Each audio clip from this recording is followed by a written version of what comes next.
It is Sunday, the 2nd of January, 2022. If you haven't seen me, if I haven't seen you, I wish you a very happy new year. And it's time to do the 10 best works of fiction that I read during the year of 2021. Let's get started.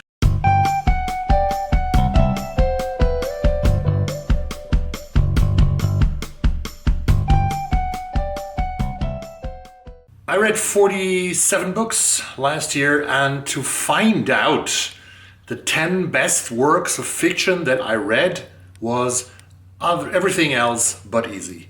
It was very difficult because I had a great year of quality reading. A lot of the books that I read were enormously good. So I had to shorten them down. I had 18 books on the list.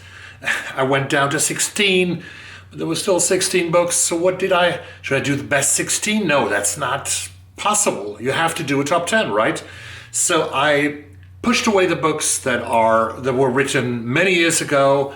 I took only books that were published in 2020 and 21, and added one book that was actually published in 2019, but we'll get to that. All the other books, also books that I liked a lot, come in a bonus video, in a Joker video after this. But here and now, the top 10. Number 10 was published by a very small publisher in the United States, by West Virginia University Press. And it was already nominated for the National Book Award of 2020. I think it was even on the short list. This is a short story collection by Deesha Phyliaw, The Secret Lives of Church Ladies. And this is about black women in the American South, Afro-American women who live their lives as church or God-fearing people, who go to church every Sunday, but who still have desires, who still have wishes, who still have dreams, and try to make them come true. And the most fantastic story that I read in this book is, to me at least, a story called Peach Cobbler, about a dish that I didn't know about anything, because Georgia is the peach state, right? And this story is about the dish Peach Cobbler, but it's basically a story about a little girl. I think she's 5 or 6 years old. Well, let me read the first few lines of this story to you, to give you a little impression of this novel, of this short story collection. My mother's peach cobbler was so good, it made God himself cheat on his wife. When I was 5, I hovered around my mother in the kitchen, watching close enough to have memorized all the ingredients and steps by the time I was 6. But not too close to make her yell at me for being in the way, and not close enough to see the exact measurements she used. She never wrote the recipe down.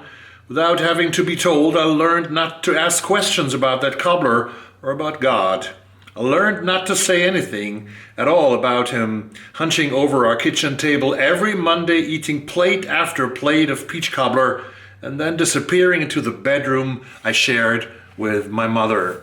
This is the story, Peach Cobbler, about this little girl who goes to church with her mother every Sunday, sees the priest, and she, as a little kid, believes this is God preaching to his disciples. But it's not God, it's a priest. And this priest is coming every Monday, the day after church, at home to them, has sex with a mother in the bedroom, but before he eats a huge bunch of peach cobbler. This is one of the stories that is really fascinating. There are others. There is Not Daniel, a story about two adults not knowing each other. They have both a parent at a hospice. They're dying, they're very, very sick. And then they sort of meet each other, get to know each other, and every time they visit their respective parents, in the hospice, they have sex in the parking lot. And there's another story that I remember pretty well, which is, I think, the last story of the volume. It is called When Eddie Leverett Comes.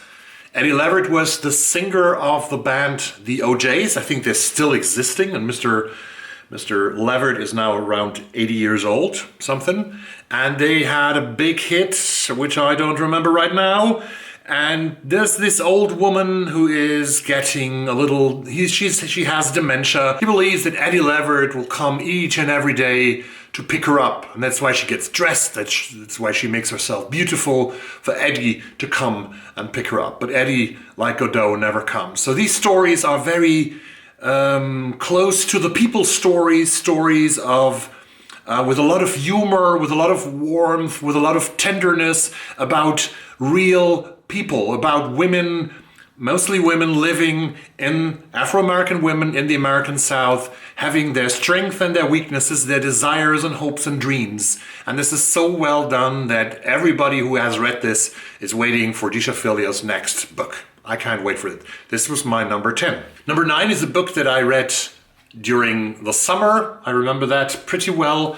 It is coming from England, from London. It's about blackness, it's about black culture, and it's also one of the most tender and beautiful and saddest love stories that I have read in a while. It's a very slim book, a very slim debut novel. This is Caleb Azumah Nelson and his novel Open Water, where a young man of Ghanaian British descent talks about his big love, this wonderful woman. Everybody falls in love with her when you read the story.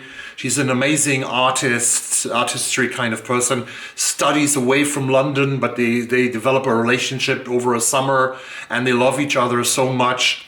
And I don't say how this story, yeah, it's a sad story, that I can tell you. And but this story is so full of the beauty of black culture in Britain, about directors, about movies, about music that the narrator is listening to, is watching.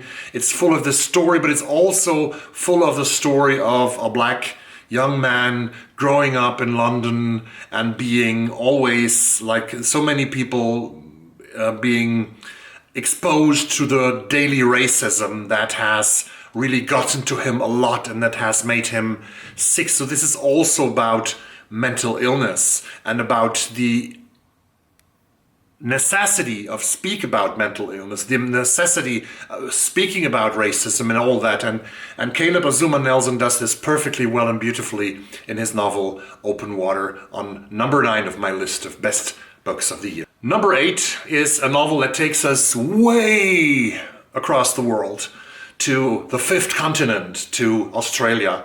And it was, I think, a novel that won the Miles Franklin Award, the most important award in Australian literature in 2020. This is The Yield by Tara June Winch, a book written by an Aboriginal Australian author who lives actually in France. Tara June Winch has written a novel that about a young woman coming back from London. She lives in London, but is actually from Australia, a young Aborigine woman. She's coming back to Australia, to her home ground, to her home region, to take part and to honor her grandfather, who's died and who's supposed to be buried. And at the same time as this story is being told, we also learn that the grandfather has written a dictionary about Aboriginal words. Aboriginal words that have a large, a huge, a philosophical kind of meaning in when you would translate them into English. Sometimes you need very much sentences. Sometimes you need a lot of sentences to sort of describe the content of the words. And the languages that are disappearing in Australia, that have disappeared, and also the racism in everyday life and in the past that has shuttered Australia even more than any other country that I know of. If you see that how many people did some research on Australia and how they treat the Aboriginal people, it is horrendous. The group of Aborigines is so small, it's such a small minority, but they have such a huge amount of people in Australian prisons. And we're talking about a very racist society also here in Australia that is definitely to be found in The Yield. A very powerful book about the power of language and the importance of preserving languages, and about the loss that a language can mean to the world and to the people who have spoken it, and to their history and ancestry. Number 7, a lot about race today. I realize now when I'm talking about all those books that they have a very clear focus, this top 10. Number 7 is The Promise by Damon Galgut, the winner of the Booker Prize 2021. A very well-deserved winner of the Booker Prize. I haven't read the long list. I haven't read all the books. I read like 2 of them, or 3 of them maybe, but this one is so good that I hardly can imagine anything better. This is the story told in 4 parts at 4 funerals of a white South African family, a rich family, which starts in the 1980s with the funeral of the mother of the house, the mother who apparently has said that she promised to give the house to the black servant of the house, to Salome, but this promise is never being kept. And this is sort of a book not about only the decay of this white family, of the downfall, the decline of this white family, but also about South Africa in the last 40 years and about a promise that was made to the people, to the black majority of the country, to the majority of the country, that was never fulfilled, to really give the country to the people. And I just found a book that I'm going to read this year, a non-fiction work that I will speak later on, that is exactly getting to the point of that, what I thought about when I did some research about South Africa today. This is so beautifully told, ironically told, a narrator's voice that is so special, that is playful and elegant, with a masterful English at all the times, and the pictures, how Galgut sort of dances or sways from one character to the next and their interior thoughts and lives. This is so beautifully done. It's a well-deserved winner of the Booker Prize 2021 and my number 7 of 2021. Number 6 is a book that I read early this year. It is from an English writer who has won nothing but the Nobel Prize for Literature a couple of years ago. This is Kazuo Ishiguro and his new book, Klara and the Sun. Such a beautiful novel about artificial intelligence, about love, about family, and about the future, but so well told that it is very perceptible, very easy readable for a lot of writers. Could also use this as a young adult book. I think even teenagers can read this at an early, like 13, 14, 15 years and make a lot out of it. So Klara and the Sun is a novel about Klara. Klara, who is a piece of artificial intelligence, a person who can think. She's a teenager. It's in a future world where people are buying beings of artificial intelligence as a company keeper and friend to their children, which also says a lot about loneliness. The whole novel is narrated from the perspective of Klara, from the robot or from the AI, or whatever you might call her, and she is telling the story in a very beautiful way. She's caring a lot about the girl she is supposed to live with. She is sick. She might die. We don't know that. And Klara is doing everything to save her companion. And this is a great story, and I loved it, and it's my number 6 of the year of 2021. Number 5, from England, another slim novel, another debut novel that I read this summer, shortly after I read Caleb Azumah Nelson's debut, Open Water. This is from a woman, from a female black perspective in England. This is Assembly by Natasha Brown.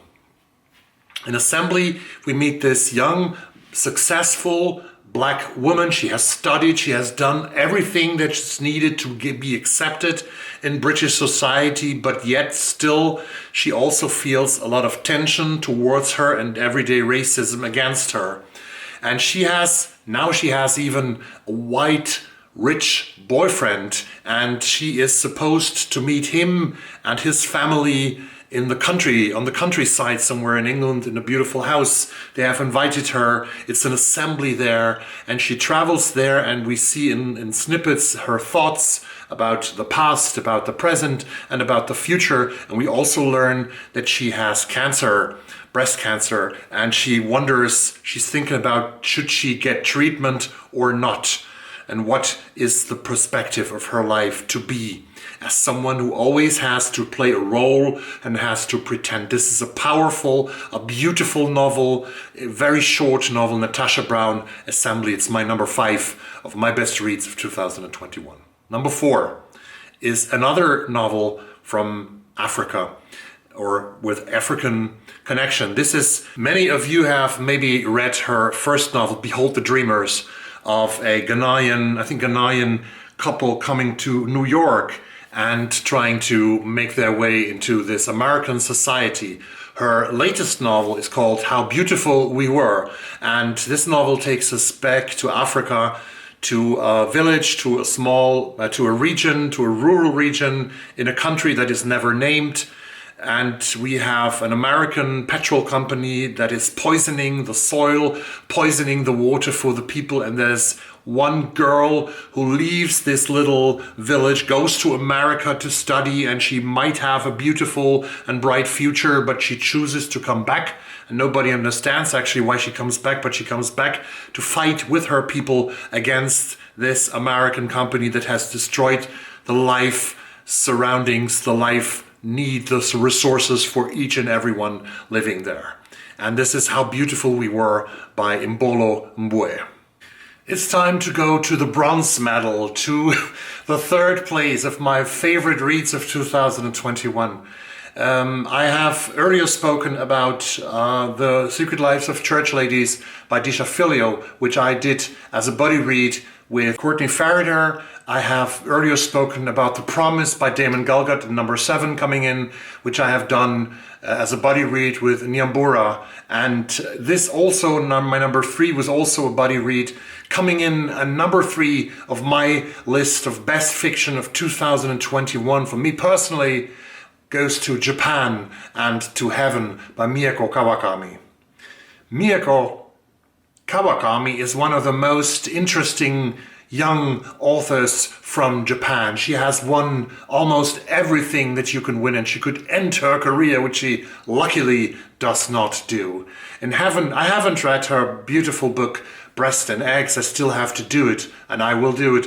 But Heaven is the first book that I read by Mieko Kawakami, and this is a book that both Rachel from Rachel is Reading and I actually, it brought us to a border where you actually think that, can I go on reading this? This is so intense, this is so cruel, this is so well described that you really can feel the situation. This is about bullying, about 2 Japanese teenagers, a boy who tells us the story. He's called Eyes because he has a lazy eye, as they say in English, and about a young girl who is suffering from the loss of her beloved father and who has started to stop combing her hair and to stop taking hygienical care of herself. So they are both being bullied in the worst possible way you can imagine, and I will not describe the scenes of that book to you now, but this is so dramatically close to the action described by Kawakami, and also their situation, their desperate situation, and their discussions with each other. There are several discussions in the book where Eyes is asking one of his, one of the boys who is bullying him, why did you pick me? Why do you do this to me? And the boy cannot answer. He says it's just arbitrary. And this is a philosophical discussion that is being led in the book. It's a lot about Nietzsche and his thoughts. And that's also something that Kawakami has said that was one of her goals, to discuss this question of evil, and does evil have a purpose? Does things have a purpose that are done to you and that you do to others? And this is a powerful, also a slim novel, a slim read, Heaven by Mieko Kawakami, winning the bronze medal from Rainierbooks. Congratulations, Mieko. Number 2, the silver medal. We stay in Asia, but we go to France. And those of you who have followed my channel, who have seen more than one video, you probably know now who is my number 2 when I say we stay in Asia, but we go to France. She is not even 30 years old, but she is a very promising author. She is half French and half Korean, and she is Elise Shua Dusapin, and she won this year's National Book Award for Best Novel in Translation. I'm talking about Winter in Sokcho by Elise Shua Dusapin. Her first work that was translated into English. She has already written 3 books, 3 novels. They will both come in English, and I can't wait to get my hands on her second book called The Pachinko Parlor, coming in August of 2021 in English, and maybe hopefully in German a little earlier, but because I want to read this. And I will not be able to learn as much French to read it in the original version. Winter in Sokcho is a novel, also slim novel. I like slim novels, apparently, this year at least. A slim novel about a woman, young woman living in Sokcho, which is a town, a coastal town at the eastern coast of South Korea, about 2 hours away from the capital, Seoul. It's not far away, it's about 100 kilometers north is the North Korean border, and nothing much happens in Sokcho in the winter, but there comes a French, and the protagonist is living and works in a hostel there, and one day they get a French visitor. And exactly as the author, Elise Shua Dusapin, also our narrator is the main person of the novel, is a young woman who has a Korean mother and a French father, but she has never met her French father. A graphic novel artist from France is suddenly coming to that hostel, staying there for a couple of days. She makes some excursions with him to the North Korean border, to the coast, and everything is a small, creepy atmosphere with a lot of fish and recipes and food, which will also come in the winning novel, I can tell you that. I like the atmosphere and how close Shua Dusapin focuses on her characters and describes this closed and little bit creepy atmosphere, and like a threat would be hanging over all of them in this town of Sokcho, which I would love to visit one of these days, because South Korea is on my bucket list of countries that I absolutely want to visit. So this is Winter in Sokcho by Elise Shua Dusapin, translated from the French by Anissa Abbas Higgins, who has also translated Pachinko Parlor, which comes next. Now, the winner. I need drums, I need everything, I need a symphony orchestra. I did not expect, when I picked up this book, was that around Christmas? I knew that it might be my last read of 2022 and 2021. I never expected this to jump up all the way to number 10, to number 9 when I was sorting them, to number 8, to 6, to 4, to 3, yes, to 1. I'm talking about The Son of the House by Cheluchi Onyemelukwe-Onuobia. This is my best read of 2021. I so loved this book. And it's a story of mainly of two African women. It's a story about African women, Nigerian women. Africa as a continent, there's so many countries, I know that. This is a story about two Nigerian women who are being kidnapped. There are so many kidnappings going on. I will do a single review about this book, so I don't want to talk too much about it. There are two characters, Mbue and Julie, and they come from different parts of Nigerian society, and they are trying to fulfill their roles as women. Women are apparently, at least in this book, and at least in the time that this book is playing, from the 1960s to the 2010s, they have so much expectations on them. They have to marry as soon as, but they are being prepared to marry. They're being prepared to give their husbands sons, the son of the house. And they tell their life stories to each other, being kidnapped by kidnappers who threaten to kill them if the ransom is not being paid. Something that happens each and every day in Nigeria.